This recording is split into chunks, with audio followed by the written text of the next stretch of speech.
a prova definitiva de que existem verdadeiros viajantes do tempo convivendo entre nós. Sim, em pleno 2025, viajantes do tempo. Eu vou falar sobre isso logo após você se inscrever no canal, aproveitar, já deixar o like, porque lá no final você se esquece de deixar o like, né? Então apoia o canal aí, deixa de ser um mundista, deixa de ser uma alma cebosa, né? Já que você não apoia o canal ali financeiramente, o canal não é monetizado, dá pelo menos aí o teu like, certo? E deixa o teu comentário aí sobre o que eu vou falar aqui. Tá? Mas isso aí logo após aí a vinheta, caso eu consiga editar. Tô com maior dificuldade aí para fazer edição também. Para aqueles que não me conhecem, eu sou o Douglas e você está no canal Finis Homines. Bom, eu esperei um tempo para gravar esse vídeo porque todos já gravaram 3, 4, 5, 10 vídeos de todos os ângulos e maneiras diferentes sobre a luta que a Spaten realizou, na Spaten Fight Night, do Popó versus Wanderlei Silva. Eu fiquei acordado até altas horas para assistir a luta e vi aquele show de horrores, aquele festival de pobreza, de apedeutismo, um festival de horror do cão. No entanto, definitivamente, eu não vou colocar as cenas aqui, vocês já viram a luta 1000 vezes, vocês já viram todas as cenas 10.000 vezes também, mas eu vou colocar para vocês uma situação que ninguém se deu conta. E se você tem 45, 50 anos de idade ou mais e praticava artes marciais, lutava, competia lá no final dos anos 80, início dos anos 90, você vai concordar com o que eu vou falar aqui e você vai deixar o seu comentário, se eu tô certo ou se eu tô errado. Você vai dizer aqui embaixo se eu tô mentindo ou não. Aquilo que nós vimos ali, aquelas cenas horrorosas que nós presenciamos em cima do ringue da Spaten Fight Night, é a prova definitiva que Popó, Wanderlei Silva e suas equipes são verdadeiramente viajantes do tempo. Porque de alguma maneira eles conseguiram, lá no final dos anos 80, lá iniciozinho dos anos 90, conseguiram de alguma forma se teletransportarem para os tempos atuais. Eu competi oficialmente, eu luto desde pequeno. Eu comecei a lutar, comecei a treinar com 6 anos de idade, quando eu entrei pro colégio. Já contei um pouco essa história aqui, né? Sou formado em algumas modalidades, trabalho também dentro da área da segurança, né, da segurança privada, trabalho como SPP, como guarda-costas, faço escolta de artistas, né, já dei aulas de defesa pessoal, né, sou formado em kickboxing, né, dei aula como instrutor de Shaolin do Norte, como instrutor, não como professor. Eu dava aula em algumas academias aí em horários, isso lá nos anos final dos anos 80, iniciozinho dos anos 90. Então eu competia a primeira vez quando eu tinha 14 anos de idade, isso em 1988, em um campeonato que foi realizado na cidade de Canoas, uma cidade ali do município, ali perto, bem colado ali em Porto Alegre, na capital aqui de Porto Alegre, a capital do Rio Grande do Sul, certo? E naquela época era um estilo de Kung Fu chamado Koshu, que seria um vale-tudo do Kung Fu. Não tinha protetor, não tinha nada. Nós éramos amadores querendo começar a subir em ringues, em plataformas, né? A luta era feita numa plataforma toda branca. Haviam ambulâncias paradas para levar para o hospital, muito nariz quebrado, muito osso quebrado, muito braço deslocado, muita boca cortada, dente quebrado. Era contato total. Eu tô falando de 1988, onde nós desmaiávamos treinando em sala de aula. Naquela época, que a coisa não era profissionalizada, recém estava entrando. Naquela época era capoeira, kung fu, judô, taekwondo e karatê. Acabou. Hoje são mais aí de 300 modalidades de combate, não só de luta de contato, que é uma coisa, como de arte marcial, que é outra, né? Então, naquela época nós, e por favor, você que praticava e que tem aí seus 50 a mais, deixa um comentário e diga se era assim ou não. Naquela época, se uma equipe falasse mal da outra, se uma academia falasse mal da outra, nós fechávamos a academia, saíamos em grupo, a equipe inteira na rua, invadia a academia do adversário para desafiar. E o adversário fechava as portas da academia dele e o pau quebrava lá dentro. Ia todo mundo se costurar no pronto-socorro. A mesma coisa a catimba. Essa catimba, que hoje ela é publicitária, né, dos dois lutadores ficarem ali se dando farpinhas, indiretas, na hora da pesagem, um ficar encarando o outro, hoje isso é feito de forma publicitária. Naquela época, isso era feito de verdade. Nós nos encontrávamos nas noites de Porto Alegre, antes dos campeonatos, e o pau quebrava. Quebrava antes do campeonato, durante o campeonato e depois do campeonato. Aquelas cenas que vocês viram ali no final da luta do Popó e do Vanderlei Silva, são cenas que eram comuns e que eu mesmo já participei de algumas cenas iguais àquelas, dentro e fora de ringue, iguais lá no final dos anos 80. Que não... Primeiro, era uma televisão ali ou duas bem fuleirinhas, bem desconhecidas, que transmitiam esses campeonatos. Quando transmitiam na madrugada, eram todos amadores, ninguém era profissionalizado ainda, ninguém ganhava dinheiro, não rolava, a gente pagava para disputar. A gente pagava inscrição no campeonato, a gente pagava uma taxa, que era o que cobria ali, troféus, isso, aquilo, aquele outro mais. Quem ganhava o campeonato aqui ia disputar em São Paulo o brasileiro, quem ganhava o campeonato brasileiro ia disputar o mundial na China ou em qualquer outro lugar, e eram feitas assim vaquinhas, campanhas, para poder arrecadar fundos. Não tinha patrocinador, certo? Então, quem vê, no meu caso, quem olha para aquela cena que muito apedeu tá aí, muito animal, aplaude, ai, paguei para ver uma luta e vi duas, ai que legal, porque, cara, vocês não têm noção do que vocês estão falando, vocês não têm noção do mal terrível, dos danos irreversíveis, talvez. Não, irreversíveis não digo, mas vai levar muito tempo para consertar uma cagada que duas equipes de chipangos conseguiram fazer, do lado uns australopitecos e do outro lado uns babuínos, conseguiram protagonizar ali e estragar com algo que talvez leve aí alguns anos para conseguir reverter. Porque eu passei por isso, eu venho dessa época onde a gente tinha que tirar do bolso.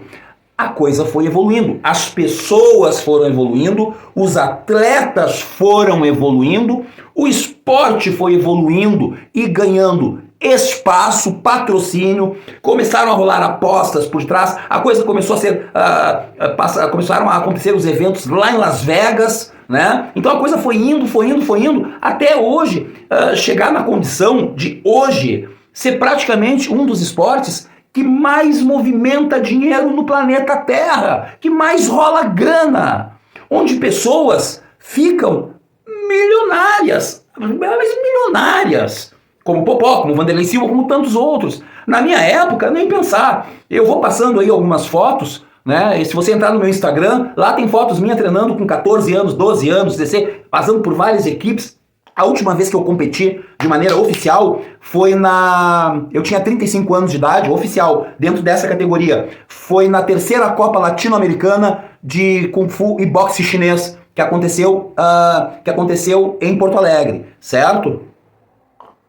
Até ontem eu tava vendo umas ferramentas ali e tava a medalha ali jogada, eu ganhei medalha de ouro, tava medalha enorme, coisa mais linda, quebrada, jogada ali, toda enferrujada num campo. Pra vocês verem, a gente nem dava muita bola pra isso.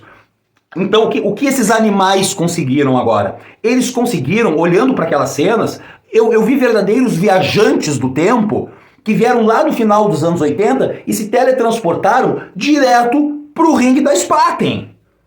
Algo impensável. Parecia um bando de moleque, como o próprio Verdun falou no áudio que ele mandou pro Vanderlei Silva. É bem isso mesmo que o Verdun falou, a gente é maloqueiro. Ele falou pro Vanderlei Silva, pro Popó, né, Popó, você é maloqueiro, você sabe, eu sou maloqueiro também, né, claro, mas a gente é maloqueiro. É isso mesmo, vocês são maloqueiros, vocês não são artistas marciais. Eu acho que nem mestre vocês devem ter. Vocês devem ter professores, treinadores. Agora, mestre, sensei, ele te ensina. Pelo menos na minha época era assim, nós tínhamos treinamentos onde nós fechávamos, por exemplo, ponta de costela, parte do corpo, onde se você encosta a pessoa já encolhe. Nós fazíamos controle de respiração e fechávamos a ponto de poder tomar pancada sem sentir, sem nem esboçar reação. Fazíamos treinamento de palma de ferro, onde a gente não batia de mão fechada, a gente dava uma palmada na cara do adversário e ele desmaiava na hora com a marca da mão na cara. Só que para aprender técnicas contundentes, vamos colocar dessa forma, é preciso que você tenha um coração bondoso, que você tenha controle emocional, que você saiba que quanto mais você aprende, maior é a sua responsabilidade de preservar o oponente. Quando nós saímos naquela época para fazer festinha, isso e aquilo, para a noite, a equipe saía junto, nós evitávamos de beber até certo limite. Por quê? Porque a bebida, depois que passa de um certo ponto, você, não, claro, antes de ficar bêbado, vulnerável, bêbado, a gente nunca ficou. Mas quando você bebe, depois de um certo ponto, você fica num estado de alerta que você perde a noção de preservar o inimigo. Então você se torna muito perigoso no caso de uma briga. Você se torna muito agressivo. Então nós tínhamos até esse controle. Um mestre, um sensei, ele ensina valores. E ele ensina, em primeiríssimo lugar, respeito, o que não houve nessa luta, de nenhuma das partes. E ele ensina, além de respeito e valores, ele te ensina desde o início o fundamento basilar de qualquer arte marcial.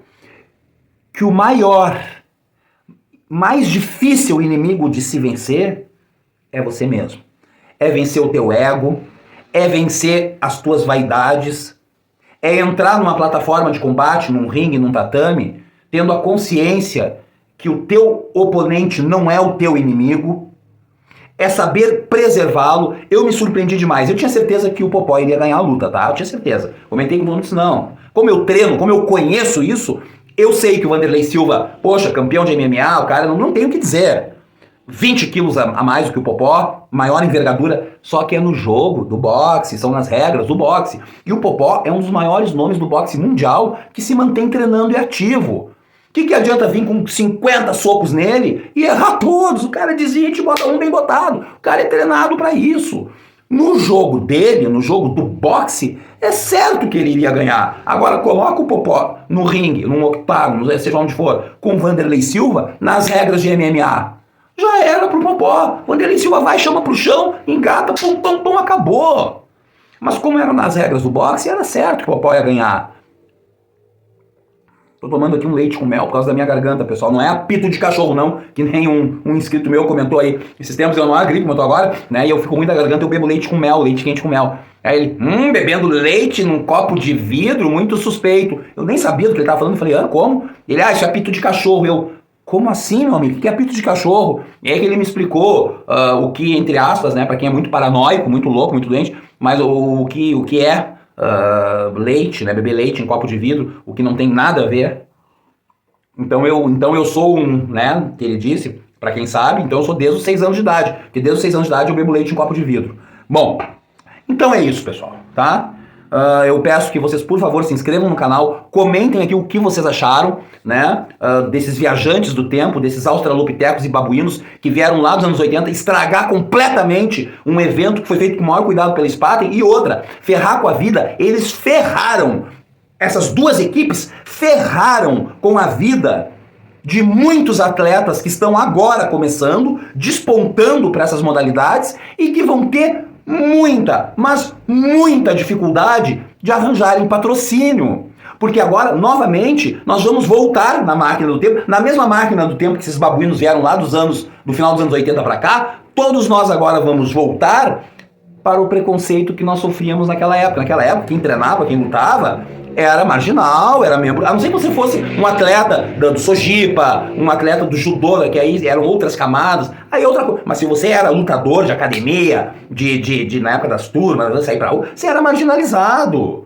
Você era considerado, você era uma pessoa meio mal vista, né? Não se mexe aquele lá é brigão, aquele lá luta com aquele lá do Kung Fu, lá da capoeira. E aquele lá eu sei que faz parte lá da treinamento, não sei onde, o pessoal lá do Karatê, aqueles são tudo brigão. Então nós éramos sim discriminados e marginalizados pelo fato de treinarmos. E é isso que vai voltar a acontecer.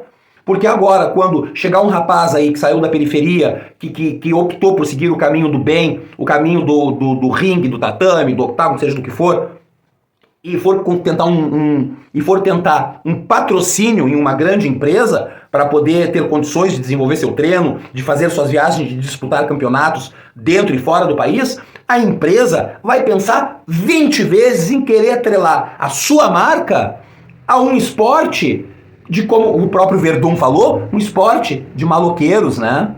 Um esporte de maloqueiros, como o Verdun deixou bem claro aí no áudio, onde ele disse, eu sou maloqueiro, tu é maloqueiro. Como é que ele vai falar uma coisa dessa, poxa? Como é que o Verdun vai falar, eu sou maloqueiro, Popó? Tu sabe, tu é maloqueiro. Como assim, cara? Vocês são mestres, vocês são senseis, são professores, são referência para gerações. Vocês ganham e movimentam milhões, são exemplo para o mundo inteiro. E se enxergam e se rotulam como maloqueiros? Sério, maloqueiros... Não, eu prefiro acreditar que vocês são viajantes do tempo. Simples nécios e apedeutas que entraram numa máquina do tempo lá nos anos 80 e desembarcaram por acaso aqui no evento da Spaten, ferrando tudo como moleques. Essa é a realidade, como verdadeiros moleques que se portaram. Tá? Lamentável tudo isso. Deixa seu comentário, se inscreve, curte, compartilha, é isso aí. Falou, assim é Finis Homens. Até!